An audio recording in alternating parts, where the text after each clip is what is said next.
जय Hind students, I am Prathamesh Niranjani, your economics mentor. बच्चों कैसे हैं आप लोग? बच्चों लास्ट लेक्चर के अंदर हम लोगों ने नेशनल प्लानिंग के बारे में थोड़ा सा जान लिया है। हम लोगों ने बेसिक इकोनॉमिक्स को भी थोड़ा सा समझा है कि मेजरली इकोनॉमिक्स होता क्या है, किस कंट्री में किस तरह की इकोनॉमी चलाई जाती है और इकोनॉमिक्स के मेजर कंपोनेंट्स क्या होते हैं। हम लोगों ने मेजरली दो ब्रांचेस भी देखी थी, मैक्रो इकोनॉमिक्स और माइक्रो इकोनॉमिक्स के बीच का डिफरेंस जाना था। साथ ही साथ हम लोगों ने यह भी देखा था कि किसी देश में कितने तरह की इकोनॉमीज लगाई जा सकती हैं। जैसे हमारी जो कंट्री है वो मिक्स्ड इकोनॉमी के ऊपर बेस्ड है, जहां पर प्राइवेट सेक्टर और पब्लिक सेक्टर दोनों का पार्टिसिपेशन होता है। आज का लेक्चर बहुत ही ज्यादा इंपॉर्टेंट होने वाला है। क्यों इंपॉर्टेंट होने वाला है?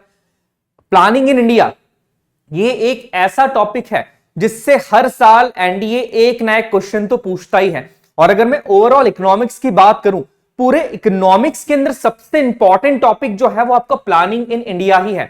इसे मेजरली हम 2 से 3 पार्ट के अंदर कंप्लीट करने वाले हैं।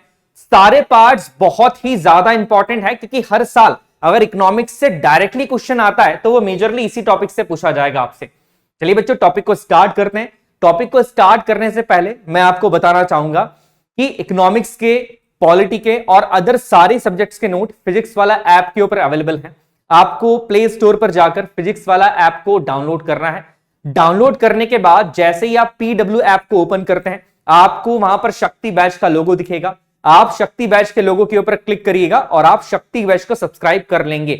वहां पर शक्ति बैच का जो सब्सक्रिप्शन है वो अभी फ्री ऑफ कॉस्ट है आपके लिए, या आपको उसके लिए कोई चार्ज यहां पर बेसिकली पे नहीं करना है। चलिए बच्चों आज का हमारा लेक्चर स्टार्ट करते हैं। बड़ा इंपॉर्टेंट लेक्चर है हमारा, प्लानिंग इन इंडिया पार्ट 1 आज हम डिस्कस करने वाले। चलिए सबसे पहले तो ये जरूरी होता है कि why we need planned economy, ये तो ठीक है। प्लानिंग क्या होती है? मेजरली हम प्लान से क्या समझते हैं? योजना, जिसे प्लान कहा जाता है। देखिए अगर आपको अपने गोल को अचीव करना है, आपका गोल कोई भी हो, आप एनडीए ज्वाइन करना चाहते हैं, आप आईआईटी ज्वाइन करना चाहते हैं, आप आर्मी में जाना चाहते हैं, आप यूपीएससी क्रैक करना चाहते हैं, कोई भी आपका एम अगर होता है, उस एम को अचीव करने के लिए आपको एक प्रॉपर प्लानिंग करनी होती है। अगर आप प्रॉपर प्लानिंग नहीं करते हैं तो आपको वो एम जो है वो कभी अचीव नहीं होगा, क्योंकि बिना प्रॉपर प्लानिंग के आप अपने गोल्स को अचीव नहीं कर सकते हैं ना। As an army officer, navy officer या एयरफोर्स ऑफिसर, आपको ये चीज पता होगी कि आपकी जो एनडी अकेडमीज के अंदर और रिस्पेक्टिव अकेडमीज के अंदर जब ट्रेनिंग होती है तो प्रॉपरली आपको प्लानिंग करना भी सिखाया जाता है। वहां पर आपके मिलिट्री कोर्सेज के अंदर ये सारी चीजें वहां पर सिखाई जाती है कि अगर आपको किसी गोल को एग्जीक्यूट करना है, बेसिकली किसी प्लान को एग्जीक्यूट करना है, तो उसके प्लानिंग के एक प्रॉपर स्टेप्स होते हैं। ऐसे ही इंडिया के अंदर अगर हमें इकोनॉमी को मजबूत करना था या देश की इकोनॉमी को एक अच्छे लेवल पर ले जाना है, फाइनेंशियली मजबूत होना है, तो उसके लिए प्रॉपर प्लान की जरूरत यहां पर है, आज भी है और पहले भी होती थी। बिकॉज बिना प्लानिंग के आप किसी भी गोल को, ड्रीम को या एम को अचीव नहीं कर सकते। प्रॉपर प्लानिंग होना यहां पर जरूरी है आपके लिए। सो दैट्स व्हाई यहां पर इंडिया के लिए भी एक प्लानिंग होना या प्लान इकोनॉमी होना यहां पर जरूरी था। अब चलिए थोड़ा सा हिस्टोरिकल बैकग्राउंड जान लेते हैं। बैकग्राउंड जानने से पहले मैं आपको बता दूं कि हमारी जो इकोनॉमी है वो प्लान्ड इकोनॉमी होती है। प्लान्ड इकोनॉमी का मतलब क्या है कि हमारे यहाँ इकोनॉमी से रिलेटेड जितने भी डिसीजंस लिए जाते हैं वो बेसिकली प्री प्लान्ड होते हैं। जैसे कि नॉर्मली हम जानते हैं जिसको किस नाम से, 5 ईयर प्लान से, पंचवर्षीय योजना है 5 ईयर प्लानिंग। 5 ईयर प्लानिंग का कॉन्सेप्ट जो है हमने रशिया से लिया, यूएसएसआर से लिया। यूएसएसआर वो पहली कंट्री थी जिसने 5 ईयर प्लानिंग को लॉन्च किया था। आगे हम हिस्ट्री में पढ़ेंगे 5 ईयर प्लानिंग की कि किसने लॉन्च किया था, कैसे वो चीज लॉन्च हुई है। और इंडिया ने उसी मॉडल को हमारे यहां पर अडॉप्ट किया कि 5 साल के लिए देश में क्या होना है, किन किन सेक्टर्स को हमको मजबूत करना है, किन किन सिनेरियोस पे हमको ध्यान देना है और क्या क्या प्रॉब्लम्स को रेक्टिफाई करके उन प्रॉब्लम्स का सोल्यूशन निकालना है। ये सारा हम 5 ईयर प्लानिंग के अंदर ही करते हैं। हम प्लान बना रहे हैं। तो ये जो प्लानिंग है इंडिया के अंदर, इकोनॉमिक प्लानिंग क्यों जरूरी थी, चलिए इसको मेजरली 2 पिक्चर से हम समझते हैं बच्चों। ये है पहला पिक्चर और ये है बच्चों हमारा दूसरा पिक्चर। देखिए दोनों पिक्चर्स आपको लगभग सिमिलर लग रहे होंगे, बट ये दोनों पिक्चर्स कुछ अलग अलग कहानी कहते हैं। देखिए एक सिंपल सी बात है, यहां पर हम देख रहे हैं कि हमारे इंडियन जो चिल्ड्रंस हैं वो जमीन पे बैठे हुए हैं, बड़ी ही खराब हालत के अंदर है, देश में बहुत ज्यादा गरीबी है। और जो ब्रिटिशर्स हैं या ब्रिटिश सिटीजन्स हैं वो ऊपर खड़े हुए, बढ़िया सूट बूट पहना हुआ है उन्होंने, और ये देखिए ब्रिटिश पुलिस है। ये पिक्चर हमारे आजादी से पहले की बात है। नॉर्मली ये माना जाता है कि ब्रिटिशर्स ने इंडिया के अंदर बहुत सारे डेवलपमेंट कर दिए, है ना। जैसे यहां पर एक पिक्चर आप देख रहे हैं कि रेलवे लाइन जो है इंडिया के अंदर जब पहली बार डली थी, ये उसका पिक्चर है कि इंडिया के अंदर रेलवे लाइन ब्रिटिशर्स ने बना दी है, इंडिया के अंदर पार्लियामेंट ब्रिटिशर सेटअप करके गए हैं, इंडिया के अंदर एडमिनिस्ट्रेटिव बॉडीज को ब्रिटिशर सेटअप करके गए हैं। बहुत सारे लोग इस बात की वकालत करते भी हैं कि ब्रिटिशर्स ने हमारे देश के लिए बहुत कुछ कर दिया है, बट क्या यह सच्चाई है? नहीं बच्चों, ये सच्चाई नहीं है। ब्रिटिशर्स की अगर यहां पर हम बात की जाए तो ब्रिटिशर्स का मेन मोटिव, अगर वो रेलवे लाइन लगा रहे हैं, सड़कें बना रहे थे, तो वो हमें सुविधाएं देने के लिए रेलवे लाइन या सड़कें नहीं बना रहे थे।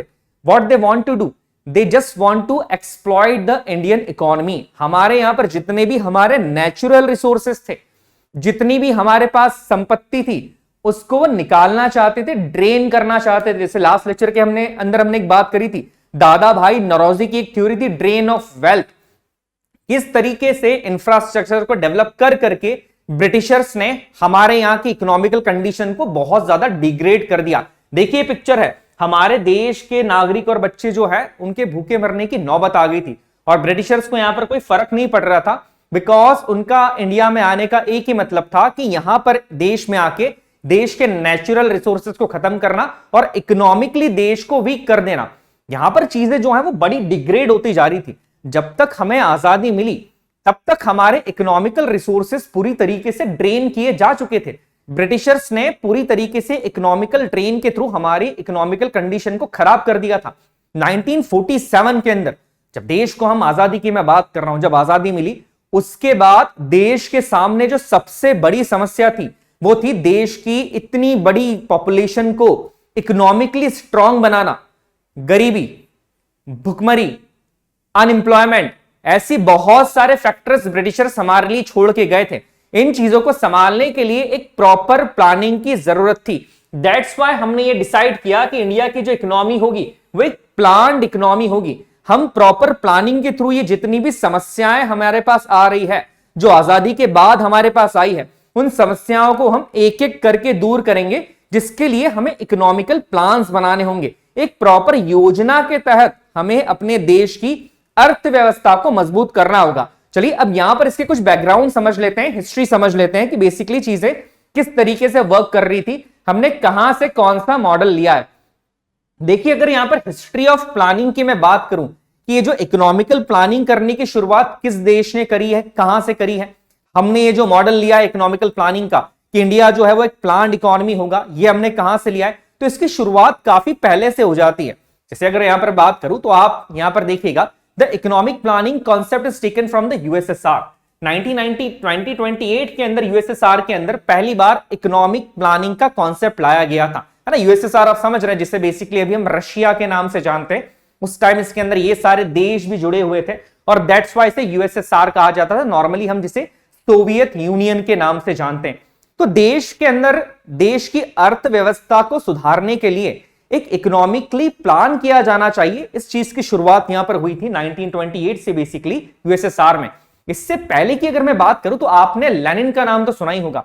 जब लेनिन ने यूएसएसआर के ऊपर, कह सकते हैं कि यूएसएसआर के जब वो राजा बने, तानाशाह बने, डिक्टेटर बने, कुछ लोग उन्हें अच्छा मानते, कुछ लोग उन्हें बुरा भी मानते, जो भी है, जब उन्होंने यूएसएसआर पे राज किया तो यहां पर वो पहली बार एक इकोनॉमिकल पॉलिसी लेके आए थे जिसका नाम था न्यू इकोनॉमिकल पॉलिसी 1921 के अंदर। ये बड़ा फेमस पिक्चर है लेनिन का। जब वो इकोनॉमिकल पॉलिसी लेकर आए थे, लोगों ने उनका बड़ा सपोर्ट किया था कि हाँ बहुत अच्छी इकोनॉमिकल पॉलिसी है, बिकॉज लेनिन जानते थे कि देश को अगर आपको उठाना है तो आप सिर्फ उसको सैन्य ताकत के बल पे नहीं उठा सकते हैं। आपको देश को अगर आगे बढ़ाना है तो देश की इकोनॉमी बहुत मजबूत होनी चाहिए बच्चों। क्योंकि क्या होता है, जब भी कोई वॉर जैसी सिचुएशन आती है, एक पॉइंट याद रखिएगा, कोई देश जीते, अगर दो देश वॉर के अंदर है, अब दोनों में से कोई भी जीते, इकोनॉमिकली दोनों देश हारते हैं। इकोनॉमिकली दोनों देश के ऊपर बर्डन बहुत ज्यादा पड़ जाता है। ये चीज हमारे साथ भी हुई थी। थर्ड 5 ईयर प्लान के अंदर क्या चीजें हुई थी वो हम समझेंगे कि क्यों हमें प्लान हॉलीडे डिक्लेयर करना पड़ा था, उसके बाद क्यों इन वॉर्स के बाद देश की सिचुएशन इतनी ज्यादा इकोनॉमिकली खराब हो गई थी। चलिए इसी पॉइंट को आगे बढ़ाते हैं। इसके बाद यहां पर हम बात करें कि प्रॉपर जो 5 ईयर प्लान का कॉन्सेप्ट है वो जोसेफ स्टालिन लेके आए थे, जो कि लेनिन के बाद यूएसएसआर को जिन्होंने कंट्रोल किया, इन्होंने पहली बार देश में 5 ईयर प्लान की नींव रखी थी। और हमारे देश में भी जो 5 ईयर प्लान का कॉन्सेप्ट लिया गया है वो यूएसएसआर से लिया गया है। और यूएसएसआर के अंदर भी कौन लेके आए, बेसिकली यहां पर जोसेफ स्टालिन ये कॉन्सेप्ट लेके आए थे कि देश के अंदर जो है अब 5 ईयर प्लान होंगे और हर 5 साल के अंदर इकोनॉमी में क्या क्या चेंजेस लाने हैं, इकोनॉमी को किस तरीके से मजबूत करना है, ये इन 5 ईयर प्लान के थ्रू ही तय किया जाएगा। अब चलिए, ये तो हमने हिस्ट्री पढ़ ली है प्लान्ड इकोनॉमी की, कि इकोनॉमी को कैसे प्लान किया जाता था। हमने ये भी देख लिया कि हमारे देश में एक प्लान्ड इकोनॉमी की जरूरत क्या थी। अब चलिए हम थोड़ी सी हमारे देश की हिस्ट्री जान लेते हैं कि कब से देश में एक प्लान्ड इकोनॉमी की मांग शुरू हो गई थी। चलिए देखते हैं, सारे पॉइंट्स बड़े इंपॉर्टेंट है। अब ये यहां से जो टॉपिक हमारा स्टार्ट हो रहा है, history of planning in India, ये बहुत ज्यादा इंपॉर्टेंट है, क्योंकि इसी मेजर टॉपिक से फैक्चुअल क्वेश्चंस बहुत ज्यादा बनते हैं, जो कि हर एग्जाम के अंदर और इवन एनडीए ने भी लास्ट ईयर में पूछे।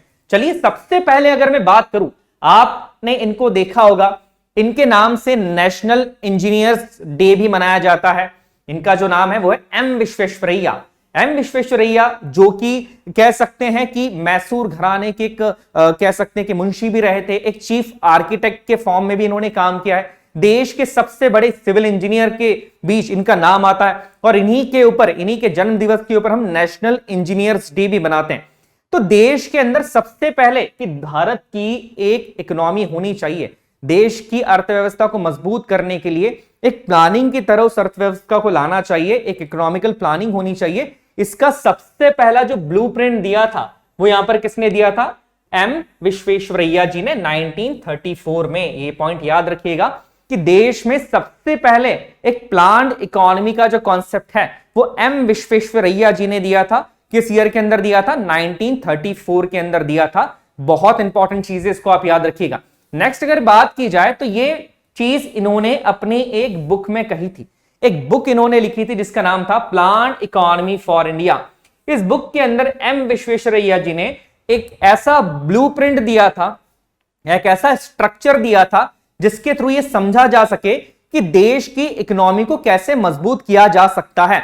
बिकॉज यहां पर 1934 तक ये समझ में आने लगा था कि अगर अंग्रेजों ने हमें आजाद कर भी दिया, अगर हमने देश के अंदर अंग्रेजों को हरा के आजादी पा भी ली, तो भी हमारे पास जो सबसे बड़ा इशू रहने वाला है वो इकोनॉमिकली प्लानिंग का ही रहने वाला है, क्योंकि हमारी इकोनॉमी बिल्कुल डिग्रेड होने वाली, ये चीज तो बिल्कुल तय थी और सभी लीडर्स को पता था।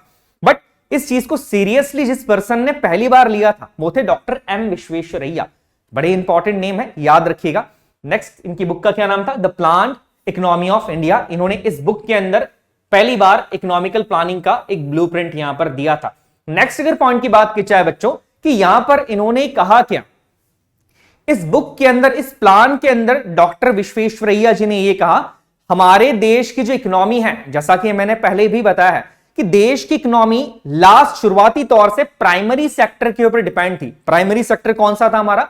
एग्रीकल्चर, खेतीबाड़ी पर डिपेंड थी। यहां पर एम विश्वेश्वरैया जी बेसिकली यूएसएसआर और रशियन रेवोल्यूशन से बहुत ज्यादा प्रभावित थे। रशिया के अंदर जो इंडस्ट्रियल रेवोल्यूशन हुआ था, रशिया ने जिस तरीके से अपने आप को ऊंचा उठाया था, जिस तरीके से रशिया के अंदर टोटली चेंज आ गए थे, उस चीज से एम विश्वेश्वरैया जी बहुत प्रभावित थे। जब उन्होंने इस बुक को लिखा प्लान्ड इकोनॉमी ऑफ इंडिया, तो यहां पर एक इंपॉर्टेंट कॉन्सेप्ट के ऊपर उन्होंने जोर दिया। एम विश्वेश्वरैया जी ने यह कहा कि देश की जो इकोनॉमी है उसे हमें एग्रीकल्चर से हटा के इंडस्ट्री के ऊपर शिफ्ट करना होगा। बिकॉज आज भी हम सभी जानते हैं कि आज तो हमारी इकोनॉमी टर्सरी सेक्टर है या सर्विस इकोनॉमी के नाम से जाना जाता है। बट जब हमारी इकोनॉमी एग्रीकल्चर के ऊपर डिपेंड हुआ करती थी, तो आज भी ये माना जाता है कि जो कृषि होती है, खेती होती है, ये मानसून का जुआ होता है। क्या मतलब है इसका? इसका बेसिकली एक सिंपल सा मतलब है कि अगर देश में मॉनसून बहुत अच्छा हो गया, बारिश बहुत अच्छी होगी, तब तो देश में बहुत खुशहाली आ जाएगी, है ना? क्योंकि खेती बहुत अच्छी होगी, धन धान्य से देश हमारा परिपूर्ण हो जाएगा। बट अगर देश में मॉनसून डिग्रेड हो गया, अकाल पड़ गया, सूखा आ गया, उस समय पर देश की इकोनॉमी पूरी डाउन हो जाएगी, अगर आप सिर्फ और सिर्फ एग्रीकल्चर पे डिपेंड करते हैं तो। ये पॉइंट जो है वो विश्वेश्वरैया जी को उसी समय पे समझ आ गया था। दैट्स व्हाई उन्होंने पहली बार अंग्रेजों के सामने, ब्रिटिशर्स के सामने इंडिया की इकोनॉमिकल प्लानिंग का पहला ब्लूप्रिंट रखा था। नेक्स्ट अगर बात की जाए, इन्होंने एक टारगेट ये भी रखा कि देश की जो नेशनल इनकम है, लास्ट लेक्चर में बताया मैंने देश की नेशनल इनकम क्या होती है, देश की जो राष्ट्रीय आय है उसे 10 सालों में हम डबल कर देंगे। ये पॉइंट भी इन्होंने इसी प्लान के अंदर बताया। सबसे पहला जो ब्लूप्रिंट जब विश्वेश्वरैया जी ने अपनी बुक में लिखा था, जो थी the planned economy of India, यहां पर इन्होंने एक टारगेट भी बनाया इस ब्लूप्रिंट के अंदर कि देश की जो नेशनल इनकम है, जो राष्ट्रीय आय है, उसे 10 सालों में दुगना कर दिया जाएगा। किस तरीके से करेंगे? एग्रीकल्चर से इंडस्ट्रियलाइजेशन के ऊपर शिफ्ट होकर। और ये मॉडल कौन सा था? वही रशिया वाला मॉडल था। नेक्स्ट पॉइंट की अगर बात की जाए कि जब ब्रिटिशर्स ने उनके इस प्रपोजल को लिया या देखा, तो ब्रिटिशर्स ने उस प्रपोजल के ऊपर कोई भी सॉल्यूशन नहीं दिया। बेसिकली बात की जाए तो ब्रिटिशर्स ने इन प्रपोजल को कोई इंपॉर्टेंस दी ही नहीं, क्योंकि ब्रिटिशर्स का इरादा था ही नहीं कि वो इंडिया को छोड़ के जाए। तो वो क्यों किसी ऐसे प्लान के ऊपर गौर करते जिससे कि इंडिया की इकोनॉमी मजबूत होती और देश के लोगों को ज्यादा फायदा होता? एक सिंपल सा लॉजिक है। सो दैट्स व्हाई यहां पर एम विश्वेश्वरैया जी का प्लान तो बहुत बढ़िया था, बट ब्रिटिशर्स ने उस प्लान को पूरी तरीके से इग्नोर कर दिया था। और ऑब्वियसली चीज है कि एम विश्वेश्वरैया जी किसी पॉलिटिकल पार्टी को रिप्रेजेंट नहीं कर रहे थे उस टाइम पे। दैट्स व्हाई भी ब्रिटिशर्स ने उनके प्लान को क्या कर दिया था? रिजेक्ट यहां पर कर दिया। चलिए अब नेक्स्ट पॉइंट की बात की जाए कि पहली बार तो जो ब्लूप्रिंट दिया था वो एम विश्वेश्वरैया जी ने दिया है। नेक्स्ट अगर बात की जाए, इसके बाद एक प्रपोजल आया था इसी ईयर के अंदर, फिक्की, FICCI 1934 ने फिक्की ने एक प्रपोजल दिया।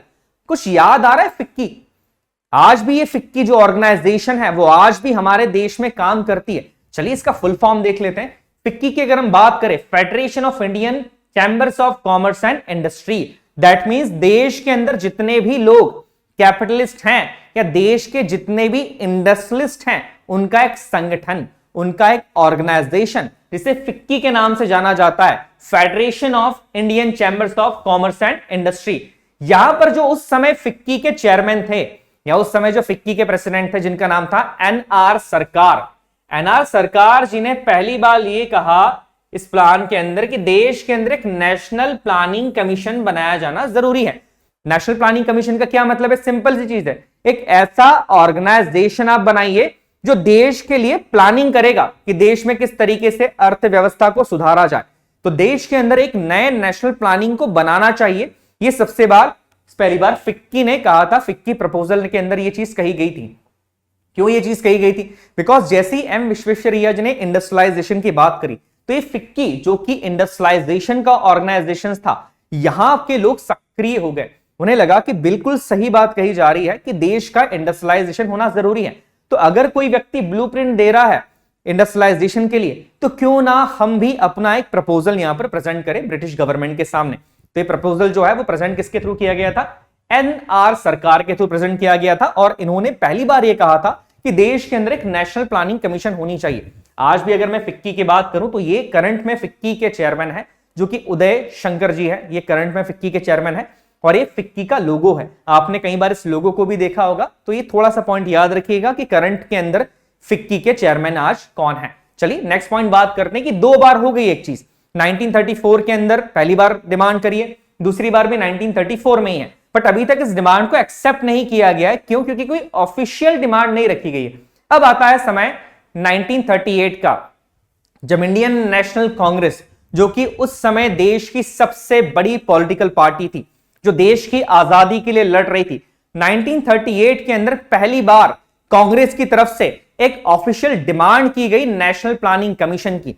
और ऑफिशियल डिमांड यह भी की गई कि देश के अंदर जो इकोनॉमी होगी हमारी आजादी के बाद, या अभी भी अगर आप देश की इकोनॉमी को चला रहे हैं, तो एक प्लान्ड इकोनॉमी होनी चाहिए।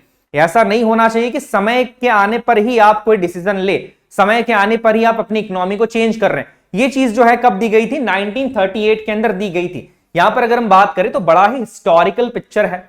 अगर यहां पर मैं बात करूं तो ये पिक्चर जो है वो हरिपुर अधिवेशन का है, जो कि 1938 में हुआ था। और इस अधिवेशन के अंदर ही, जिसके अध्यक्ष बेसिकली मैं बात करूं तो यहां पर हम सुभाष चंद्र बोस जी यहां पर बैठे हुए हैं, यहां पर महात्मा गांधी जी बैठे हुए हैं, और यहां पर हम सरदार वल्लभ भाई पटेल जी को भी देख रहे हैं। तो यहां पर इस अधिवेशन के अंदर ही पहली बार कांग्रेस ने ऑफिशियली डिमांड करी थी कि देश के अंदर एक प्लानिंग होनी चाहिए। तो ये ऑफिशियली डिमांड की बात की जा रही है बच्चों। ऑफिशियली अंग्रेजों से बोला गया कि नहीं, अब देश के अंदर इकोनॉमी जो है वो प्लानिंग के हिसाब से चलेगी, वो आपके हिसाब से नहीं चलेगी।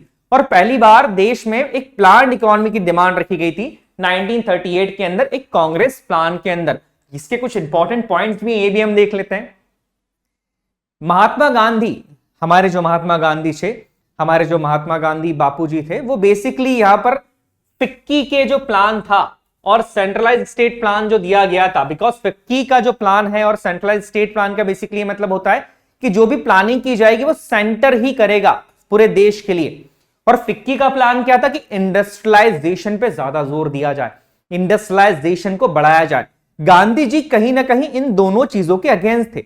गांधी जी ये कह रहे थे कि जिन अंग्रेजों से हम आजादी पाना चाहते हैं उनके हाथ में ही हम देश की प्लानिंग क्यों दे, स्टेट्स की प्लानिंग क्यों दे रहे हैं।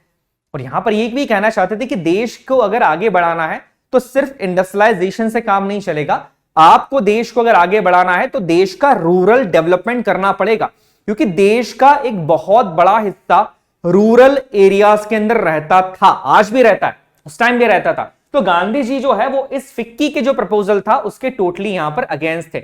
बेसिकली गांधी जी की बात की जाए, जब भी हम आगे गांधीयन प्लान पढ़ेंगे, सर्वोदय प्लान करेंगे, तो गांधी जी का इकोनॉमिकल व्यू हमेशा से ये रहा है कि देश के अंदर रूरल डेवलपमेंट को बढ़ावा दी जाए, कॉटेज इंडस्ट्री को बढ़ाया जाए, रूरल इंडस्ट्रियलाइजेशन को बढ़ावा दिया जाए, लघु उद्योग कुटीर उद्योगों को बढ़ावा दिया जाए। ये पॉइंट शुरुआत से ही गांधी जी के मन में था। सो दैट्स व्हाई यहां पर इसी पॉइंट की वजह से गांधी जी जो थे वो फिक्की प्रपोजल के अगेंस्ट थे। अब यहां पर क्या किया गया कि सुभाष चंद्र बोस जो कि इस समय पे प्रेसिडेंट थे इस अधिवेशन के, उन्होंने एक नेशनल प्लानिंग कमेटी सेटअप करी, जो कि सेटअप कब करी है, 19 अक्टूबर 1938 में पहली बार देश के अंदर एक नेशनल प्लानिंग कमेटी सेटअप की गई थी। इससे पहले क्या हो रहा था, सिर्फ डिमांड्स आ रही थी कि ऐसा होना चाहिए, वो चीज करनी चाहिए। पहली बार यहां पर रियलिटी के अंदर नेशनल प्लानिंग कमेटी सेटअप करी है 1938 के अंदर। किसने करी है, नाम याद रखिएगा, सुभाष चंद्र बोस जी ने। इस कमेटी के अंदर अगर मैं बात करूं तो टोटल 15 मेंबर्स थे, टोटल 15 मेंबर कमेटी ये बनाई गई थी। और इस कमेटी के जो चेयरमैन थे उनका नाम आप याद रखिएगा, जवाहरलाल नेहरू जी, जो कि देश के पहले प्रधानमंत्री भी रहे हैं। जवाहरलाल नेहरू जी इस कमेटी के पहले चेयरमैन बने थे, या इस कमेटी के चेयरमैन थे। यहां पर ये कमेटी 1938 के अंदर बना तो दी गई, बट सडनली क्या हो गया आपको पता है, वर्ल्ड वॉर सेकंड आ गया था।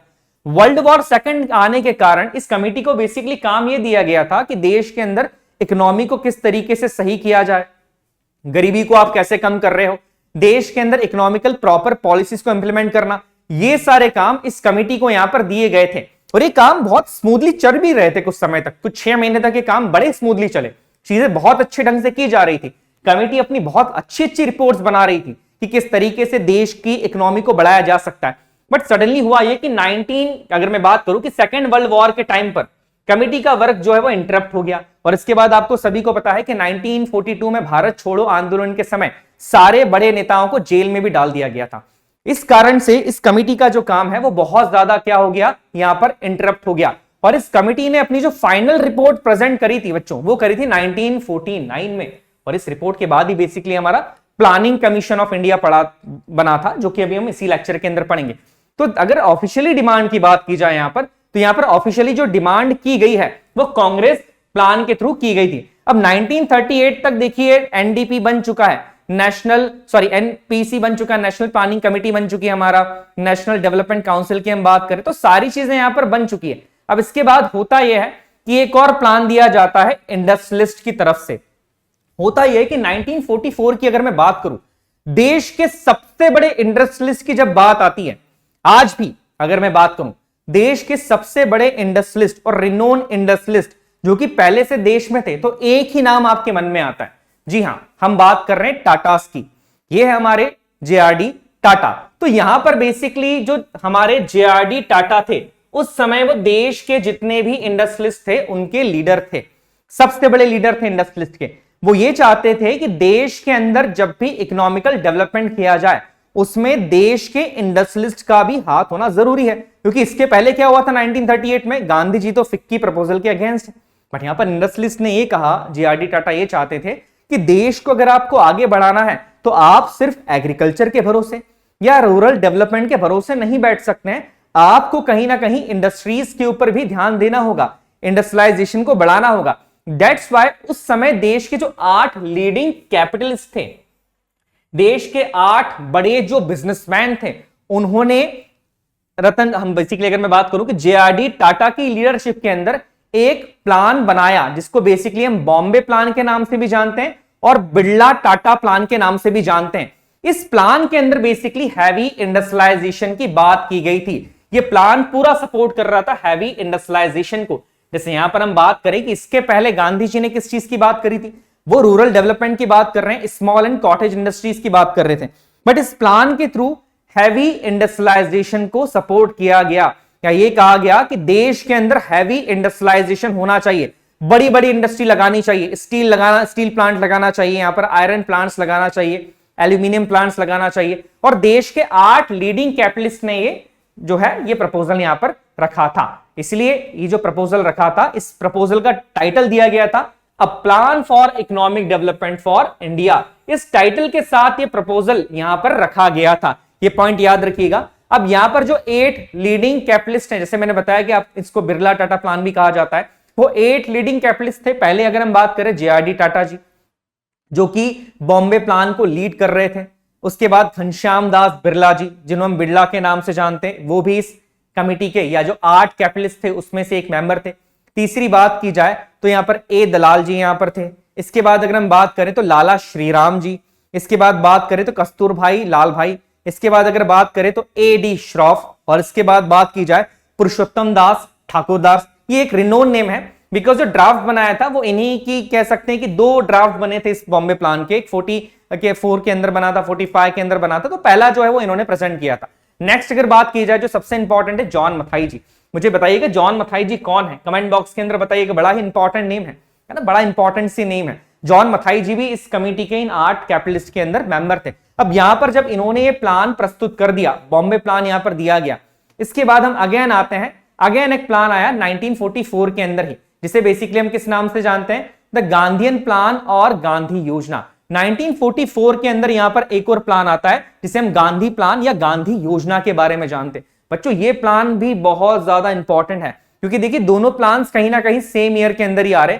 चलिए समझते हैं कि गांधीयन प्लान के अंदर क्या चीज कही गई थी। गांधीयन प्लान की अगर यहां पर बात की जाए तो इसे फॉर्मुलेट किया था, किसने किया था, इनका नाम याद रखिएगा, श्रीमन नारायण अग्रवाल जी ने 1944 में, जो कि महात्मा गांधी के थॉट्स पे या विचारों के ऊपर यहां पर बेस था गांधीयन प्लान। ये थे है हमारे श्रीमन नारायण अग्रवाल जी, है ना। याद रखिएगा, मैंने पहले भी कहा हमारी हिस्ट्री के अंदर, हमारी पॉलिटी के अंदर ऐसे बहुत सारे इंपॉर्टेंट लोग हैं जिनके नाम इतने फेमस नहीं है, बट आज हमारा देश जो भी है वो इन जैसे लोगों के नाम पे ही है या इनके कारण ही है।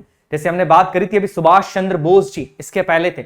एक ऐसा नाम, ऐसा रिनोन नाम जो आज भी हजारों लोगों की इंस्पिरेशन है। देश के रियल लीडर की अगर बात की जाए तो वो कहीं ना कहीं सुभाष चंद्र बोस जी ही थे। देश के लिए बहुत सारा कंट्रीब्यूशन दिया। हाँ, आज हो सकता है कि उनका नाम इतना फेमस नहीं है, बट हम उनके योगदान को कभी भी भूल नहीं सकते बच्चों।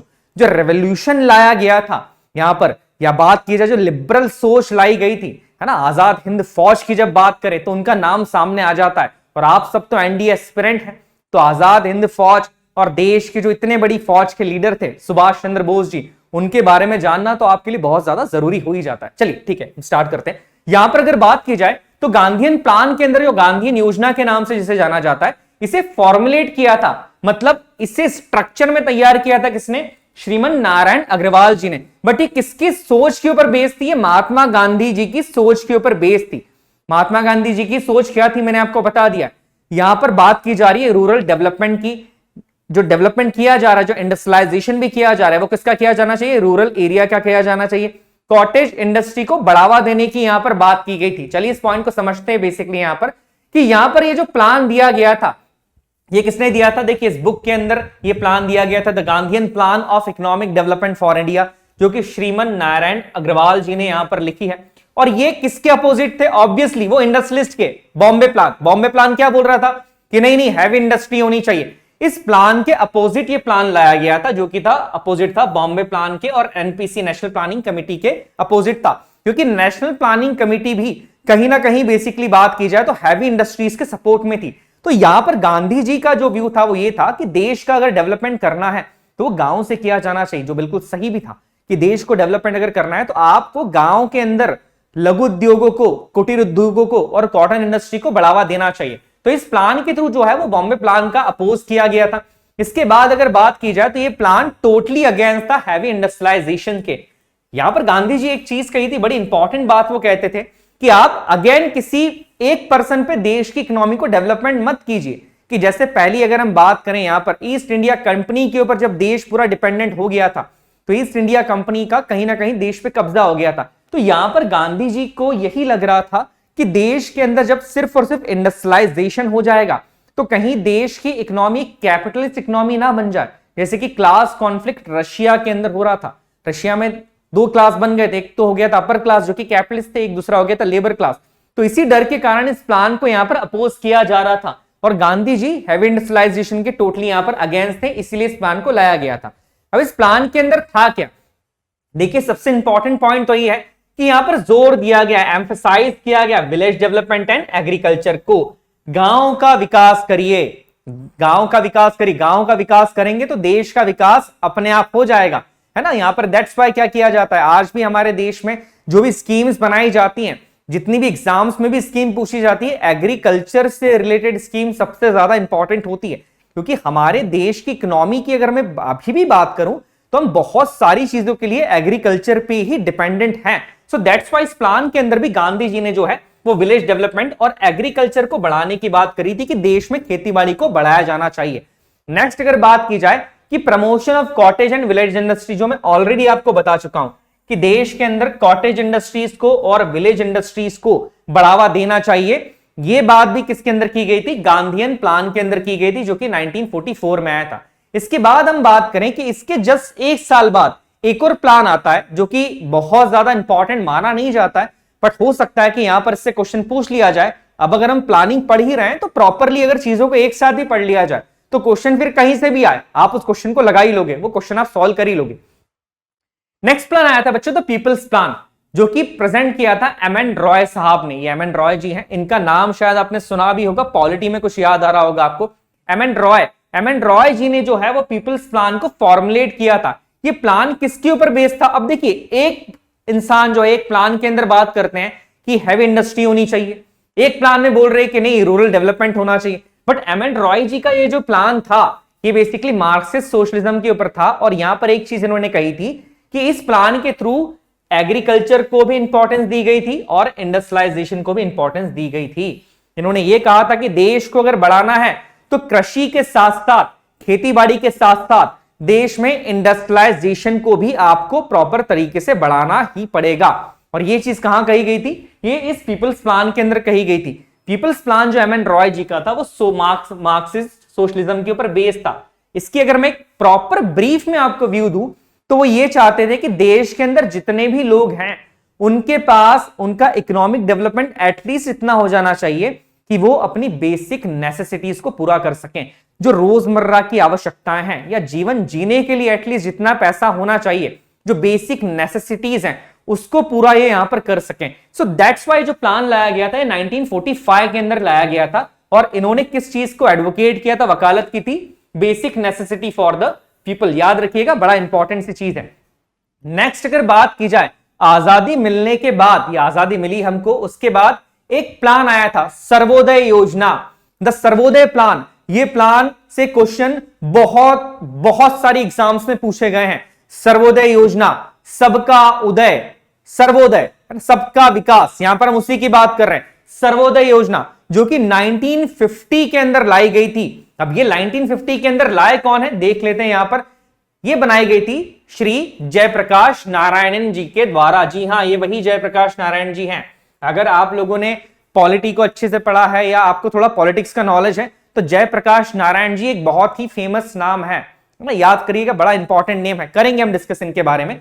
अब इन्होंने जयप्रकाश नारायण जी जो कि ये हैं, इन्होंने इस प्लान को फॉर्मुलेट किया था। जयप्रकाश नारायण जी ये चाहते थे कि चीजें जो है वो जनता के लिए होनी चाहिए, भेदभाव नहीं होना चाहिए कि एक दो कास्ट बन गई है, दो क्लासेस बन गई है, अपर क्लास लोअर क्लास।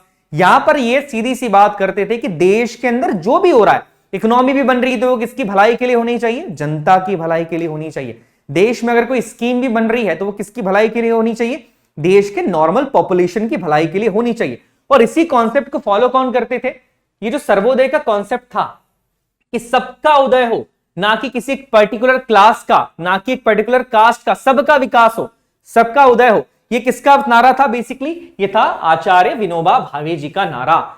यहां पर आचार्य विनोबा भावे जी ये हैं और इनका ये नारा था कि ये जो देश के अंदर अगर विकास करना है, उदय करना है देश का, बेसिकली अगर राइज करना है तो पूरे नेशन का राइज होना चाहिए, ना कि किसी पर्टिकुलर कम्युनिटी का या क्लास का। तो इसी बेस के ऊपर यहां पर सर्वोदय योजना को तैयार किया गया, जिसे फॉर्मुलेट किसने किया था, जयप्रकाश नारायण जी ने। और ये किसके थॉट के ऊपर बेस्ड थी? ये विनोबा भावे जी के थॉट के ऊपर बेस्ड थी। ये सिमिलर टू गांधीयन प्लान थी। सिमिलर टू गांधीयन प्लान इसलिए थी बच्चों क्योंकि ऑलरेडी मैं बता चुका हूं कि देश की जो ज्यादातर पॉपुलेशन है वो गांव के अंदर ही रहती थी। तो देश के अंदर अगर सबका उदय करना है, सबका विकास करना है, तो यहां पर विलेज इंडस्ट्री का विकास करना जरूरी है।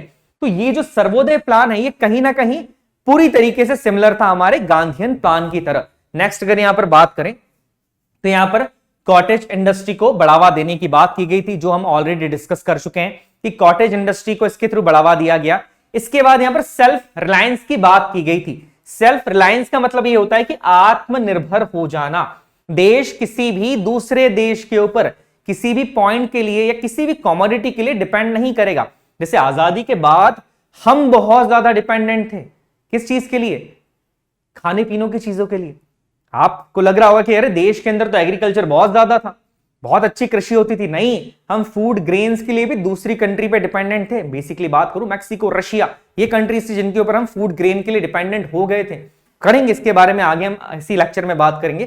तो यहां पर अगर बात की जाए तो इसके अंदर प्लान के अंदर यह कहा गया कि देश को एक सेल्फ रिलायंस होना चाहिए, देश को आत्मनिर्भर होना पड़ेगा एटलीस्ट इकोनॉमी के मामले के अंदर। अब नेक्स्ट अगर बात की जाए, यहां पर एग्रीकल्चर को बढ़ाने की भी बात की गई थी। अब एग्रीकल्चर को बढ़ाने की जब बात की गई यहां पर, तो दैट मींस ये गांधीयन प्लान से ही कहीं ना कहीं मिलता जुलता था। अब यहां पर एक बड़ा ही इंपॉर्टेंट कमीशन आ जाता है, वो है प्लानिंग कमीशन ऑफ इंडिया, जो कि अब तो नहीं है। प्लानिंग कमीशन को हटा के उसकी जगह एक नया आयोग बनाया गया है जिसका नाम है नीति आयोग। नीति आयोग को भी इसी लेक्चर में हम डिस्कस करेंगे। बट प्लानिंग कमीशन की जब बात की जाए कि जब देश को आजादी मिल गई, अगर मैं बात करूं आजादी के बाद देश के सामने सबसे बड़ी समस्या थी वो थी पॉवर्टी, गरीबी। देश के अंदर से गरीबी हटाना बहुत बहुत ज्यादा इंपॉर्टेंट था क्योंकि देश की तकरीबन 80 to 85% पॉपुलेशन उस समय गरीबी के अंदर जी रही थी और उस पॉपुलेशन को गरीबी से निकाल के एक अच्छे प्लेस पर बिठाने के लिए एक प्रॉपर कमीशन की जरूरत थी, एक ऐसे ऑर्गेनाइजेशन की जरूरत थी जो देश के लिए 5 ईयर प्लान्स को तैयार करे। ये जो पंचवर्षीय योजनाएं होती है, एनुअल प्लानिंग्स होती हैं, इन प्लान्स को तैयार करे, जिसके लिए एक प्रॉपर ऑर्गेनाइजेशन बनाया जाना जरूरी था, जो था हमारा प्लानिंग कमीशन, जिसे हम हिंदी में योजना आयोग के नाम से जानते थे। मैं थे इसलिए बोल रहा हूं क्योंकि अभी ये कमीशन नहीं है, याद रखिएगा, इसकी जगह रिप्लेस कर ली है हमारे नीति आयोग ने। नेक्स्ट पॉइंट की अगर बात की जाए कि ये कब स्टैब्लिश किया गया था, तो 15 मार्च 1950 के अंदर प्लानिंग कमीशन को स्टैब्लिश किया गया था। स्टैब्लिशमेंट का डेट याद रखिएगा, फैक्चुअल पॉइंट है, फैक्चुअल पॉइंट जो है एग्जाम में पूछा जा सकता है। 15 मार्च 1950 को प्लानिंग कमीशन फॉर्मुलेट किया गया था और हमारे जो उस समय के माननीय प्रधानमंत्री जवाहरलाल नेहरू जी थे, वो यहां पर प्लानिंग कमीशन के पहले चेयरमैन बने थे। याद रखिएगा, ये क्वेश्चन भी बहुत एग्जाम्स में पूछा गया है कि who was the first chairman of planning commission. तो हमारे जवाहरलाल नेहरू जी, जो उस समय के हमारे माननीय प्रधानमंत्री जी थे, वो प्लानिंग कमीशन के पहले चेयरमैन बने थे, याद रखिएगा। नेक्स्ट पॉइंट की अगर बात की जाए बच्चों कि इसके कंपोजिशन क्या क्या होता था, कौन कौन होते थे यहां पर, तो वो भी हम देख लेते हैं एक बार कि टोटली यहां पर 8 फुल टाइम मेंबर्स होते थे, 8 फुल टाइम मेंबर्स होते थे। चेयरमैन की बात की जाए तो जो प्राइम मिनिस्टर होते थे, प्रधानमंत्री जो होते थे, वो प्लानिंग कमीशन के चेयरमैन यहां पर होते थे। इसके अलावा अगर बात की जाए तो इनका मेजरली काम क्या होता था, देखिए प्लानिंग कमीशन है, नाम से समझ में आ रहा है, योजना आयोग। तो देश के अंदर जो 5 ईयर प्लान्स बनाए जाते हैं, वो 5 ईयर प्लान्स को ये बनाता था। 5 ईयर प्लान्स के अलावा कई बार किसी पर्टिकुलर या देश के पूरे देश के लिए या देश के किसी पर्टिकुलर स्टेट के लिए एनुअल प्लान्स भी बनाना होते थे कि साल भर के अंदर आप देश में कैसे डेवलपमेंट करोगे। आप ये नहीं कर सकते कि आपने 5 साल का प्लान बना दिया सिर्फ एक, और 5 साल के बाद आप चेक करते हो कि आपने कितना डेवलपमेंट किया है। कई बार देश को, हमारे देश को आगे हम देखेंगे, एनुअल प्लान्स की भी जरूरत लगी है कि एक साल भर के अंदर ही कैसे इकोनॉमी को बढ़ाया जाए, उसके लिए प्लान बनाया जाए। ये प्लान भी बनाने का काम हमारे प्लानिंग कमीशन का ही था। नेक्स्ट अगर बात की जाए यहां पर कि स्टेट्स प्लान की, जितने भी स्टेट्स होती थी उन स्टेट स्पेसिफिक के लिए अलग अलग प्लान्स बनाना है ना, जैसे स्टेट प्लानिंग कमीशन सेटअप किए गए थे, स्टेट प्लानिंग कमीशन जो है वो स्टेट्स के लिए प्लान बनाते थे। तो ये सारे काम जो है वो हमारे प्लानिंग कमीशन को दिए गए थे। तो देश में योजना बनाने की जो पहली ऑर्गेनाइजेशन थी वो हमारी प्लानिंग कमीशन ऑफ इंडिया थी, और देश में सबसे पहले योजना बनाने का काम जिस कमीशन को दिया गया था वो हमारा प्लानिंग कमीशन ऑफ इंडिया ही था। इस पॉइंट को याद रखिएगा। फर्स्ट चेयरमैन कौन है हमारे, पंडित जवाहरलाल नेहरू जी। नेक्स्ट अगर पॉइंट की बात की जाए बच्चों कि एक और पॉइंट था, एक और इंपॉर्टेंट चीज थी यहां पर कि जो 5 साल के प्लान बना दिए देश के अंदर, कि कोई प्लान बनाया है उस प्लान की मॉनिटरिंग भी करना कि प्लान कितना इंप्लीमेंट हुआ है, इस प्लान को बनाने के बाद कितनी ग्रोथ हो रही है हमारी, कहां कहां पे प्रॉब्लम्स है, उस प्रॉब्लम को रेक्टिफाई करना, ये सारी चीजें प्लानिंग कमीशन के अंदर ही बताई गई थी ना। शुरुआती तौर तक तो प्लानिंग कमीशन ने अपना काम बहुत अच्छी तरीके से किया था, बट बेसिकली प्लानिंग कमीशन की जगह नीति आयोग को लाने का एक सबसे बड़ा मोटिव यह था कि 1990 तक आते आते प्लानिंग कमीशन जो है वो अपना काम ठीक से कहीं ना कहीं कर नहीं पा रहा था, बहुत सारी प्रॉब्लम्स आना स्टार्ट हो गई थी और ग्राउंड लेवल पे चीजों को इंप्लीमेंट प्रॉपरली नहीं कराया जा रहा था। तो हमें एक ऐसे ऑर्गेनाइजेशन की जरूरत थी जो कि स्टेट्स के ऊपर ज्यादा ध्यान दे, ग्राउंड लेवल के ऊपर भी ज्यादा ध्यान दे। बॉटम अप अप्रोच के लिए ही हमने फिर नीति आयोग को यहां पर नीति आयोग को प्लान किया था, नीति आयोग की स्थापना की गई थी और प्लानिंग कमीशन को हटा दिया गया था। चलिए उसके बारे में आगे ही पढ़ेंगे इसी लेक्चर के अंदर। नेक्स्ट अगर बात की जाए तो प्लानिंग कमीशन के अलावा एक और अथॉरिटी होती है जिसे हम नेशनल डेवलपमेंट काउंसिल के नाम से जानते हैं। नेशनल डेवलपमेंट काउंसिल की अगर मैं फैक्चुअल पॉइंट की बात करूं तो 1952 के अंदर नेशनल डेवलपमेंट काउंसिल का लोगो है। 1952 6 अगस्त 1952 के अंदर नेशनल डेवलपमेंट काउंसिल की स्थापना की गई थी। इसे एस्टैब्लिश किया गया था 6 अगस्त 1952 के अंदर। अब इसे बनाया क्यों गया था? देखिए इसके बनाने का मेजर रीजन ये था कि जो प्लानिंग कमीशन जो प्लान्स बनाता है उनको फाइनल अप्रूवल देने के लिए ये ऑर्गेनाइजेशन होती है। प्लानिंग कमीशन ने प्लान बना दिए, उस प्लान को अगर फाइनल अप्रूवल देना है तो उसके लिए एक डेवलपमेंट काउंसिल का बनाया जाना जरूरी था, जो थी हमारी नेशनल डेवलपमेंट काउंसिल। इस काउंसिल को कुछ और काम भी दिए गए थे, जैसे कि मॉनिटरिंग करना, मॉनिटरिंग करने के बाद किस प्लान में क्या क्या नई चीजें इंप्लीमेंट की जानी चाहिए ये बताने का काम भी एनडीपी ही करता है। अब यहां पर अगर इसके मेंबर्स की बात की जाए तो मेंबर्स थोड़े से एनडीपी के इंपॉर्टेंट होते हैं, ये बड़ा इंपॉर्टेंट ऑर्गेनाइजेशन है। तो एनडीपी के मेंबर्स की अगर बात की जाए नेशनल डेवलपमेंट प्लानिंग की तो वो होते हैं पहले हमारे देश के प्रधानमंत्री। इसके बाद अगर बात की जाए तो यहां पर all the union cabinet ministers, जितने भी कैबिनेट मिनिस्टर्स होते हैं वो भी इसके मेंबर होते हैं। इसके बाद अगर बात की जाए तो जितने भी चीफ मिनिस्टर्स होंगे स्टेट्स के वो सारे इसके मेंबर्स होते हैं। यहां पर बात की जाए कि यूटी के जो रिप्रेजेंटेटिव्स हैं, यूनियन टेरिटरीज के जो रिप्रेजेंटेटिव्स हैं वो भी इसके मेंबर होते हैं। और इसके अलावा अगर बात की जाए कि नीति आयोग के जो मेंबर्स हैं, जो कि अब नीति आयोग है, पहले तो प्लानिंग कमीशन था, तो पहले प्लानिंग कमीशन के मेंबर्स इसके मेंबर होते थे, बट अभी नीति आयोग के जो मेंबर्स होते हैं वो भी एनडीसी के, नेशनल डेवलपमेंट काउंसिल के मेंबर्स होते हैं। मैं पहले ही बता चुका हूं, फाइनल अप्रूवल देने का काम कि हाँ ये 5 ईयर प्लान को अप्रूव दे दिया गया वो एनडीसी करती है। प्लानिंग कमीशन या नीति आयोग की अगर मैं बेसिकली यहां पर बात करूं तो वो प्लान को क्या कर रहे हैं, अभी वो प्लान बनाते हैं, उनको ऑथराइज करने का काम जो है वो एनडीसी को दिया गया था, जिसे 6 अगस्त 1952 के अंदर बनाया गया था। मेंबर्स याद रखिएगा, थोड़ा सा मेंबर से क्वेश्चन पूछा जा सकता है। नेक्स्ट अगर बात की जाए तो उसके बाद आता है हमारा नीति आयोग। नीति आयोग आपने सुना होगा यहां पर, है ना, बहुत ही इंपॉर्टेंट आयोग है।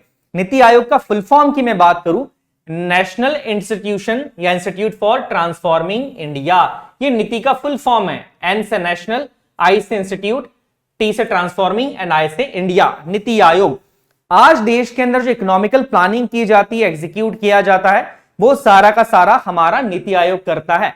National institute for transforming India, मैं ऑलरेडी आपको बता चुका हूं कि नीति आयोग को क्यों लाया गया था। एक बॉटम अप अप्रोच के लिए नीति आयोग को यहां पर लाया गया था और इसे देश का थिंक टैंक भी कहा जाता है। थिंक टैंक का मतलब बेसिकली ये होता है बच्चों की देश के अंदर कौन सा प्लान होना चाहिए, देश के अंदर अगर इकोनॉमिकल वेल्थ को बढ़ाना है या इकोनॉमी को मजबूत करना है तो कौन सी चीजें प्लान करनी है, थिंक करना है। इसीलिए इसे क्या कहा जाता है, देश का थिंक टैंक भी कहा जाता है। किसे कहा जाता है थिंक टैंक? हमारे नीति आयोग को कहा जाता है। नीति आयोग का जो मेजर ऑब्जेक्टिव होता है बच्चों, या एस्टेब्लिशमेंट ईयर की पहले बात कर लेते हैं। 1 जनवरी 2015 को नीति आयोग को देश में बनाया गया था। नीति आयोग का जो एस्टेब्लिशमेंट ईयर है इट्स 1 जनवरी 2015। और नेक्स्ट अगर यहां पर बात की जाए कि ये एम्फसाइज करता है, ये जोर देता है किस पे, बॉटम अप अप्रोच के ऊपर। यहां पर ये चीज कही जाती है कि आपको ग्राउंड लेवल पे इंप्लीमेंटेशन करना है, जो स्कीम्स बनाई जाएगी वो इस तरीके से बनाई जाएगी कि जो बॉटम के लोग हैं उन्हें थोड़ा सा ऊपर उठाया जाए। ऐसे स्टेट्स जो कि थोड़े से अंडर डेवलप्ड हैं या डेवलपिंग स्टेट्स हैं, हमको जैसे नॉर्मली हम जानते हैं कि देश भी दो तरह के होते हैं, एक डेवलप्ड नेशंस होते हैं, एक डेवलपिंग नेशन होते हैं, और तीसरा एक और होता है पुअर नेशन। जैसे यहां पर बात करें कि यूएस की बात करते हैं तो यूएस को हम क्या बोलते हैं, it's a developed nation. Developing nation की बात करते हैं तो उसमें इंडिया का नाम आ जाता है, और अगर पुअर नेशन की बात करते हैं तो उसमें अफ्रीकन कंट्रीज आ जाती है, नॉर्मली हम ये जानते हैं। तो यहां पर अगर बात की जाए इसी तरीके से कि डेवलपिंग नेशंस को या डेवलपिंग स्टेट्स को या पुअर स्टेट्स को आगे बढ़ाने के लिए यहां पर ज्यादा काम किया जाएगा। नीति आयोग के अंदर एक और चीज थी जो बड़ी इंपॉर्टेंट थी, यहां पर स्टेट्स का ज्यादा रोल लिया गया था, स्टेट्स का रिप्रेजेंटेशन लिया गया था और यह देखा गया था कि स्टेट्स को थोड़ा सा कंट्रोल दे दिया जाए और स्टेट्स को यहां पर इंपॉर्टेंट दिया गया था, इंपॉर्टेंस दी गई थी प्लान बनाने के लिए। तो दैट्स व्हाई नीति आयोग जो है वो बॉटम अप अप्रोच के ऊपर काम करता है और प्लानिंग कमीशन कहीं ना कहीं वो सेंट्रलाइज्ड अप्रोच के ऊपर ही काम कर रहा था, इसलिए उसको चेंज करना पड़ा था। नेक्स्ट अगर यहां पर बात की जाए बच्चों कि इसके दो मेजरली हब होते हैं। हब का बेसिकली मतलब होता है कि दो कॉन्सेप्ट है नीति आयोग के। पहला होता है the Team India hub. It is the interface between the states and centre. यहां पर क्या करता है हब कि एक as a interface, as a bridge के फॉर्म में काम कर रहा है देश के स्टेट्स और सेंटर के बीच में, कि सेंटर के अंदर क्या स्कीम्स बनाई जानी चाहिए जो स्टेट्स के लिए इंपॉर्टेंट है, स्टेट्स को क्या स्कीम बनाई जानी चाहिए उस पर डिस्कस करना। तो ये एक इसका टीम इंडिया हब होता है जिसे हम टीम इंडिया हब के नाम से जानते हैं बेसिकली। इसके अलावा इसका एक नॉलेज एंड इनोवेशन हब भी होता है। इसके अंदर बेसिकली ये किया जाता है कि कौन कौन से नए प्लान्स लाए जा सकते हैं, कौन कौन सी नई चीजें करी जानी चाहिए, कौन से नए अप्रोचेस लेके देश को हम और आगे बढ़ा सकते हैं, देश की इकोनॉमी को और आगे बढ़ा सकते हैं। ये काम किसका, इसका नॉलेज एंड इनोवेशन। अब नाम से समझ में आ रहा होगा, इनोवेशन, खोज, नए विचार, जिसके थ्रू देश की इकोनॉमी को क्या किया जाए, बढ़ाया जाए। नेक्स्ट अगर पॉइंट की बात की जाए बच्चों कि यहां पर इनको जो एजेंडाज होते हैं, जैसे अभी की हम बात करें तो अभी हमारा कोई 5 ईयर प्लान नहीं चल रहा है, अभी हम एजेंडाज के ऊपर काम कर रहे हैं। एजेंडा 2022 है हमारे पास, एक एजेंडा 2027 भी है हमारा, विजन 2022 भी है, बहुत सारी चीजें हमने यहां पर बात करी है। तो यहां पर ये किस तरीके से काम करते हैं, ये 3 ईयर एक्शन एजेंडा बनाते हैं देश के लिए। इसके अलावा ये 7 ईयर का मीडियम टर्म स्ट्रेटजी पेपर भी बनाते हैं। इसके अलावा अगर बात की जाए तो यहां पर 15 ईयर विजन डॉक्यूमेंट भी बनाया जाता है कि 15 साल बाद देश क्या होगा, इसका एक विजन रखा जाता है और उस विजन के ऊपर काम किया जाता है। तो आज हमारे देश के अंदर जो नीति आयोग है वो प्रॉपरली एक कह सकते हैं कि पुराने 5 ईयर प्लान्स के ऊपर काम नहीं करता है, वो नए विजन के ऊपर काम कर रहा है। उसने इकोनॉमी को डेवलप करने के लिए एक नया ही तरीका अपनाया है, जिसके लिए 3 इयर्स के एक्शन एजेंडास दिए जाते हैं, 7 इयर्स के मीडियम टर्म स्ट्रेटजी पेपर दिए जाते हैं, 15 इयर्स का विजन का जो एजेंडा है वो दिया जाता है। तो यहां पर नीति आयोग इस तरीके से आज देश के अंदर अलग अलग चीजों को बना रहा है, देश के अंदर इस तरीके से जो हमारी प्लानिंग है उसको जबरदस्त तरीके से इंप्लीमेंट करने का ट्राई कर रहा है। और कोविड के बाद अगर आज हमारे देश की सिचुएशन वापस से अच्छी हुई है तो उसके अंदर कहीं ना कहीं बच्चों इस आयोग का भी योगदान है। याद रखिएगा, जितने भी आप देखिएगा पेपर देखेंगे इकोनॉमिक्स के, या जब भी कोई देश का प्लान आता है तो ऊपर लिखा रहता है नीति आयोग, क्योंकि यही क्या कर रहा है, प्लान को इंप्लीमेंट कर रहा है, बना भी यही रहा है। नेक्स्ट पॉइंट की बात की जाए, members of NITI Aayog, questions पूछा जा सकता है। इसके जो चेयरपर्सन होते हैं वो हमारे प्राइम मिनिस्टर होते हैं। इसके अलावा यहां पर एक वाइस चेयरपर्सन भी होते हैं जिन्हें प्राइम मिनिस्टर अपॉइंट करते हैं। आप मुझे कमेंट बॉक्स के अंदर बताइएगा कि अभी वाइस चेयरपर्सन या डिप्टी चेयरमैन नीति आयोग के करंट के कौन है, ये आपको बताना है कमेंट बॉक्स के अंदर। नेक्स्ट बात की जाए तो गवर्निंग काउंसिल्स के अंदर यहां पर सारी स्टेट्स के चीफ मिनिस्टर्स होते हैं और लेफ्टिनेंट गवर्नर जो कि पोस्ट होती है स्टेट यूटीज के अंदर, उस स्टेट्स के यूटीज के लेफ्टिनेंट गवर्नर्स यहां पर होते हैं।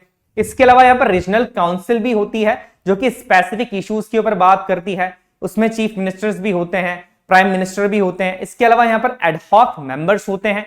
एडहॉक मेंबर्स की हम बात की जाए तो एक्स ऑफिसर मेंबर्स भी यहां पर होते हैं, चीफ एग्जीक्यूटिव ऑफिसर्स भी होते हैं और स्पेशल इनवाइटीज भी होते हैं जो कि स्पेशल एरियाज के होते हैं, स्पेशलिस्ट होते हैं जिनको अलग अलग नॉलेज होता है, बैंकिंग का, इंश्योरेंस का, मेजरली इकोनॉमी के किसी सेक्टर के नॉलेज वाले लोग होते हैं। वो वाला नहीं है कि 12 मेंबर्स को प्रेसिडेंट ने नॉमिनेट कर लिया तो स्पोर्ट्स के भी हो सकते हैं, सिनेमा के भी हो सकते हैं, ये वो वाले नहीं होते बच्चों, ये अलग है। क्यों?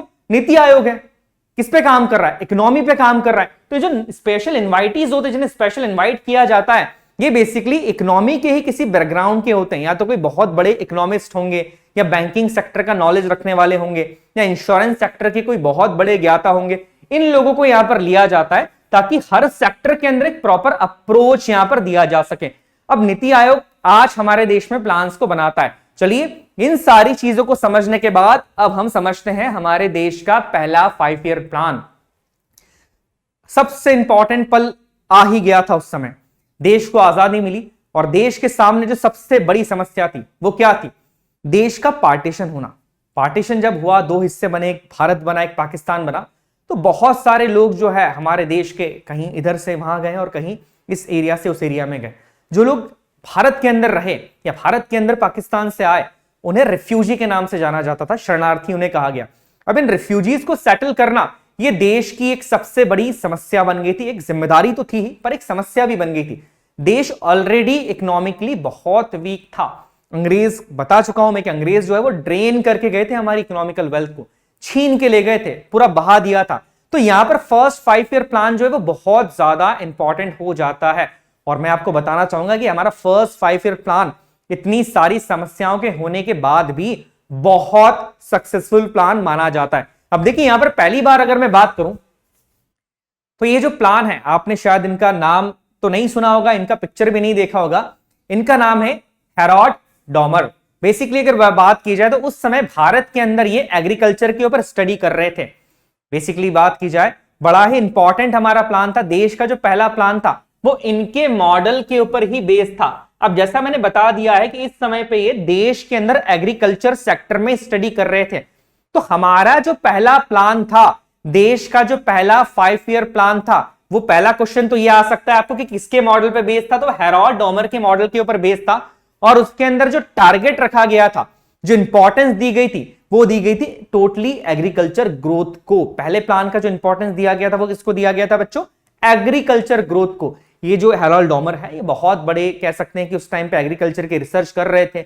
इन्हें पता था कि देश को अगर आगे बढ़ाना है तो कैसे एग्रीकल्चर के ऊपर ध्यान दिया जा सकता है।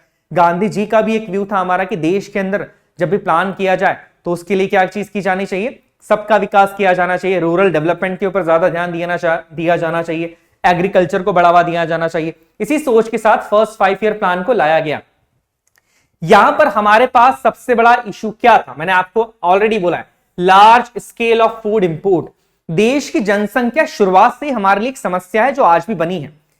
देश की जनसंख्या तो बढ़ती जा रही है, बट देश के अंदर जो रिसोर्सेस है वो कम होते जा रहे हैं। अब देश की जनसंख्या 5 साल में और बढ़ जाएगी तो आप रिसोर्सेस कहां से लाओगे? नौकरियां कहां से लाएंगे? और सबसे बड़ी समस्या, आप फूड कहां से लेके आओगे? खाना कहां से लेके आओगे? सेम चीज उसी समय भी हुई कि देश की जनसंख्या ऑलरेडी ज्यादा थी। पार्टीशन के बाद देश के अंदर रिफ्यूजीज भी आ गए हैं। यहां पर देश अब डिपेंडेंट हो गया था फूड के लिए। हमारा इशू सबसे बड़ा यह था कि हम फूड के लिए डिपेंडेंट हैं, खाने के लिए भी हम दूसरे देश के ऊपर डिपेंडेंट थे। फूड को हम बाहर से इंपोर्ट कर रहे हैं, रशिया से कर रहे हैं, कनाडा से कर रहे हैं, मैक्सिको से मंगवा रहे हैं। तो ये इस प्रॉब्लम को खत्म करने के लिए इसका एक ही सोल्यूशन था कि देश के अंदर एग्रीकल्चर को बढ़ावा दिया जाए, कृषि को बढ़ावा दिया जाए।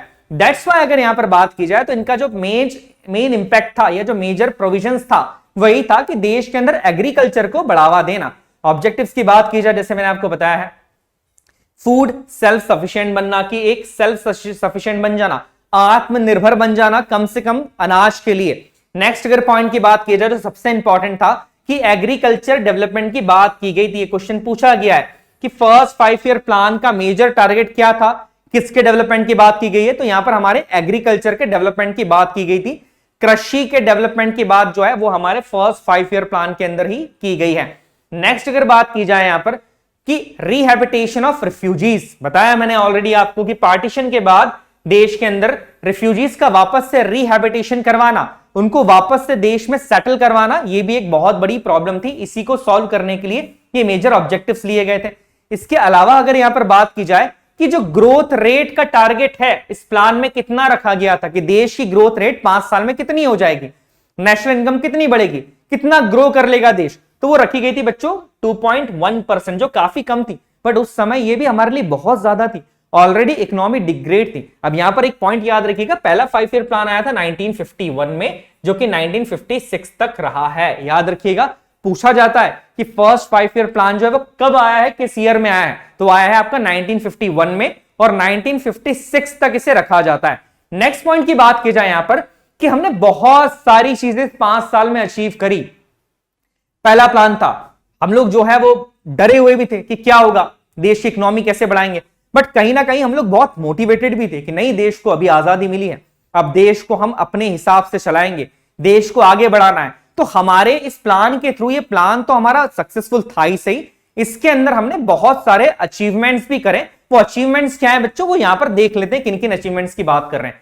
पहला जो है कि देश के अंदर पहली बार 5 नए आईआईटीज बनाए गए। इंडियन इंस्टीट्यूट ऑफ टेक्नोलॉजी पहली बार देश के अंदर हमारे जो है वो फर्स्ट 5 ईयर प्लान के अंदर ही तैयार किए गए।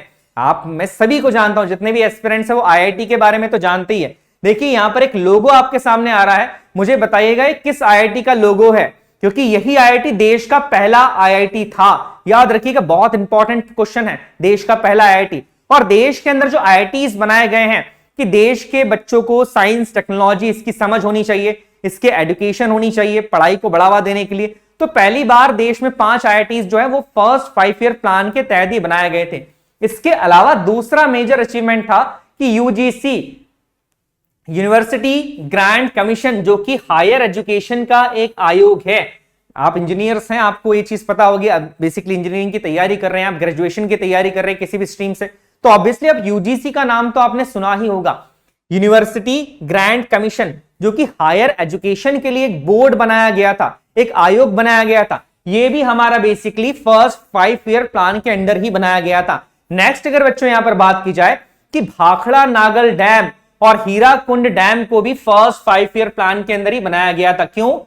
कनेक्ट करिए आप उस चीज को, किसको बढ़ावा देना है? एग्रीकल्चर को बढ़ावा देना है। एग्रीकल्चर को बढ़ावा देना है, एग्रीकल्चर डिपेंड किस पे कर रहा है? मॉनसून पे डिपेंड कर रहा है। उस समस्या को रोकने के लिए, कम करने के लिए हम क्या कर सकते हैं? डैम्स बनाएंगे, इरिगेशन फैसिलिटीज को बढ़ाएंगे। सो दैट्स व्हाई यहां पर बहुत बड़े बड़े डैम्स, भाखड़ा नागल डैम की मैं बात कर रहा हूं, और हीराकुंड डैम को, हीराकुंड बांध को यहां पर बनाया गया था। तो ये सारी चीजें यहां पर करी। इसके अलावा हमारी जो टारगेट अचीव करा हमने इस साल, जो कि 2.1 हमारा लक्ष्य था, हमने अचीव कितना कर लिया? 3.6 ग्रोथ रेट को अचीव कर लिया।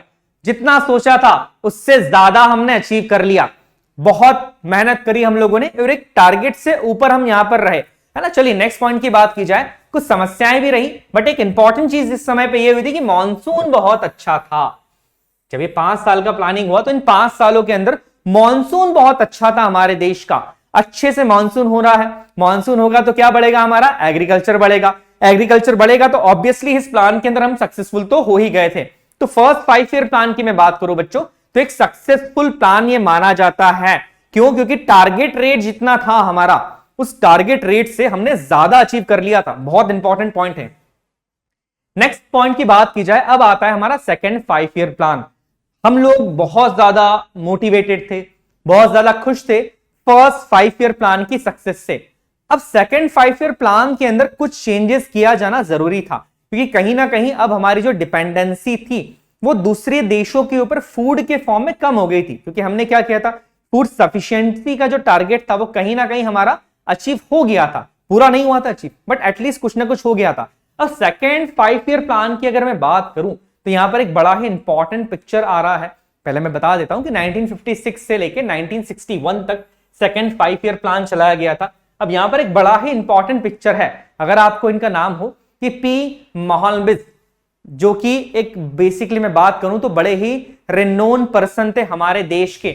ये यूएसएसआर के, रशिया के इंडस्ट्रियलाइजेशन से काफी ज्यादा प्रभावित थे। तो हमारा जो सेकेंड 5 ईयर प्लान है वो पंडित जवाहरलाल नेहरू और पीसी महालनोबिस, इनकी सोच के ऊपर आधारित था। अगर मैं पीसी महालनोबिस की बात करूं तो आपको याद होगा, हमने लास्ट लेक्चर में एक ऑर्गेनाइजेशन के बारे में पढ़ा था, सेंट्रल स्टैटिक ऑर्गेनाइजेशन, जो कि देश के अंदर बेसिकली नेशनल इनकम की क्या करता है, खोज करता है, नेशनल इनकम को डिसाइड करता है, उनको फॉर्मुलेट करता है, बताता है कि देश की नेशनल इनकम कितनी है।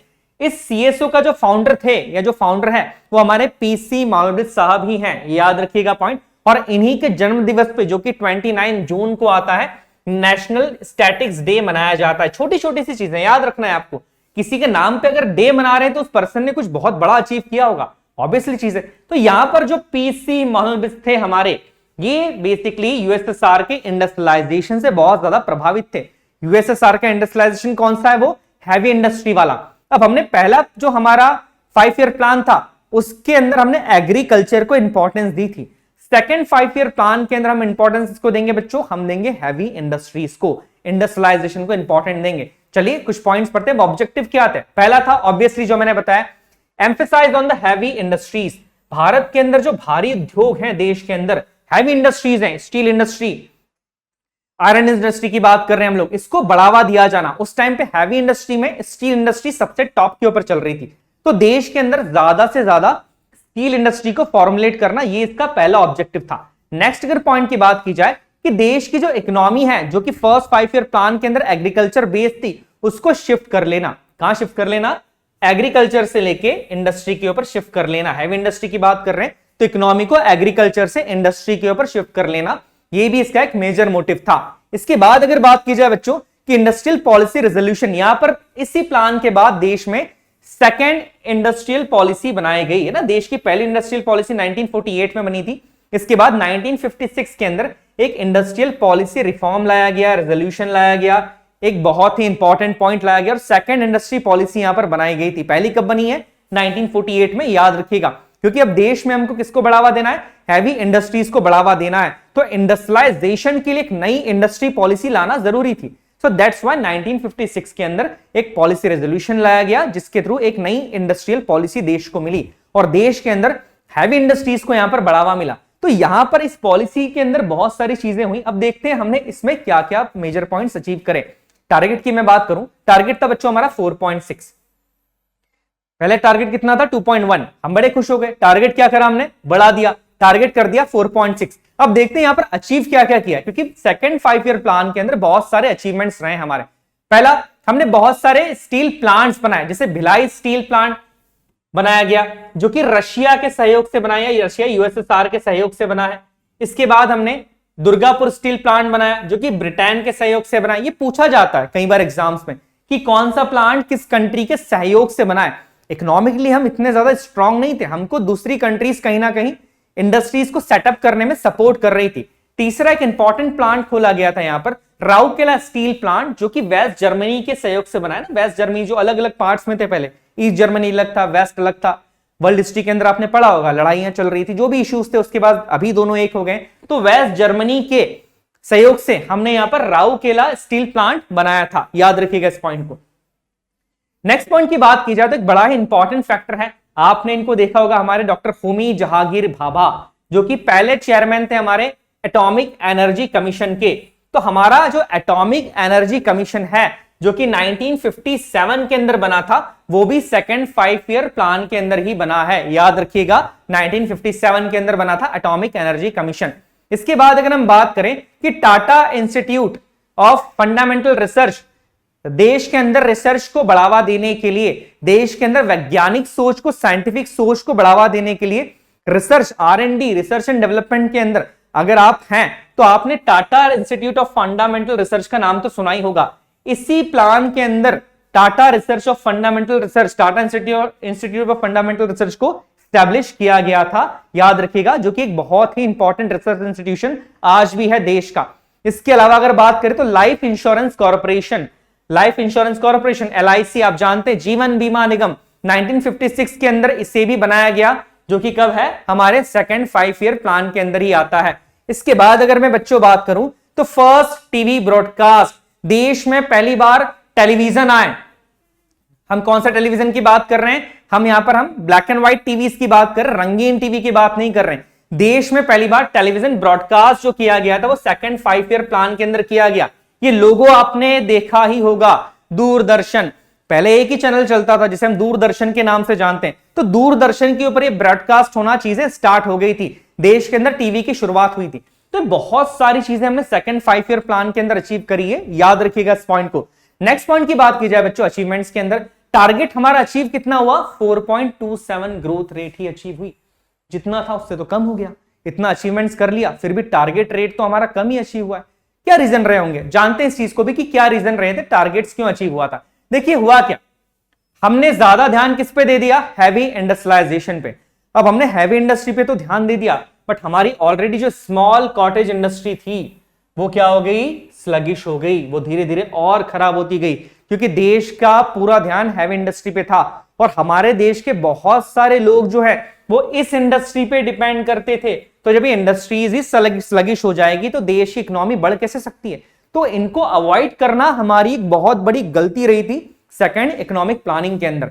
नेक्स्ट अगर पॉइंट की बात की जाए बच्चों, कि बहुत सारे सामान ऐसे थे, मैं फूड की बात नहीं कर रहा हूं, फूड के अलावा भी बहुत सारी छोटी छोटी कमोडिटीज ऐसी थी जिसके लिए हमारे देश की जो जनता है वो इन इंडस्ट्रीज पे डिपेंड करती थी, स्मॉल एंड कॉटेज इंडस्ट्रीज के ऊपर डिपेंड करती थी, कपड़ों के लिए, क्लॉथ्स के लिए। इसके अलावा अगर बात की जाए तो छोटे छोटे जो होम अप्लायंसेस होते हैं उनके लिए, ये छोटी छोटी इंडस्ट्री पे डिपेंड करती थी। बट जब ये इंडस्ट्रीज बंद होना स्टार्ट हो गई तो उन चीजों को हमें बाहर से इंपोर्ट करना पड़ा, दूसरे देश से मंगवाना पड़ा।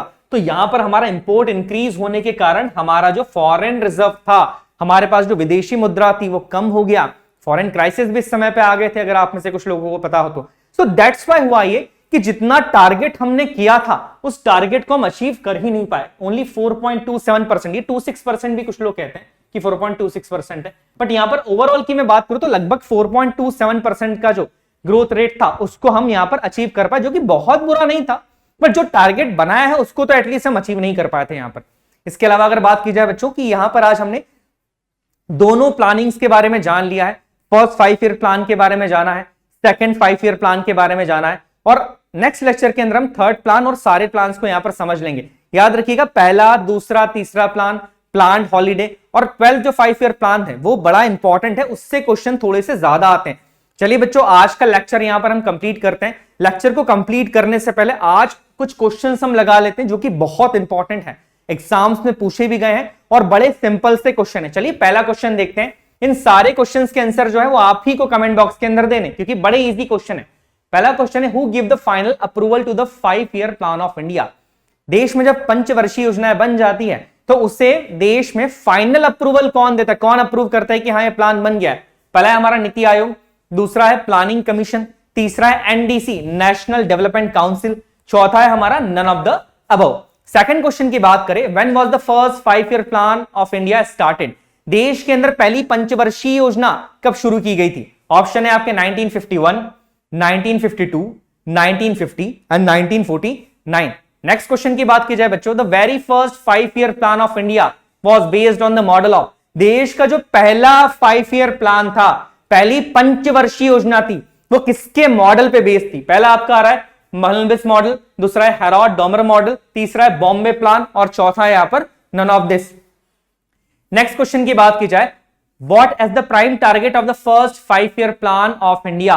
देश का जो पहला 5 ईयर प्लान था उसका मेजरली टारगेट क्या था, है ना, ये डिस्कस किया है हमने। पहला है development of the industry, second है development of the infrastructure, third है डेवलपमेंट ऑफ द एग्रीकल्चर और डी है हमारा development of the port.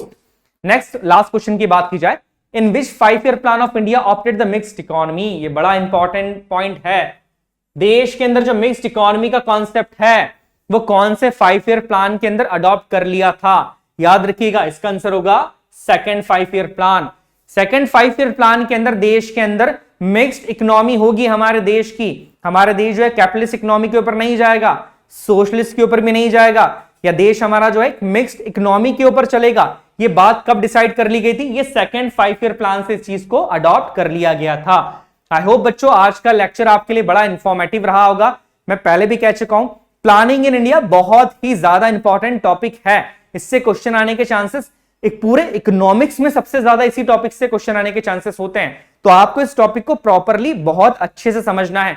Next lecture के अंदर हम इसी पॉइंट को आगे बढ़ाएंगे और आगे के प्लान्स को भी, और आगे के जितने भी प्लान्स हैं उन्हें प्रॉपर इसी तरीके से डिस्कस करेंगे। तब तक के लिए आप लोग अच्छे से मेहनत करते रहिए, पढ़ाई करते रहिए। जय हिंद।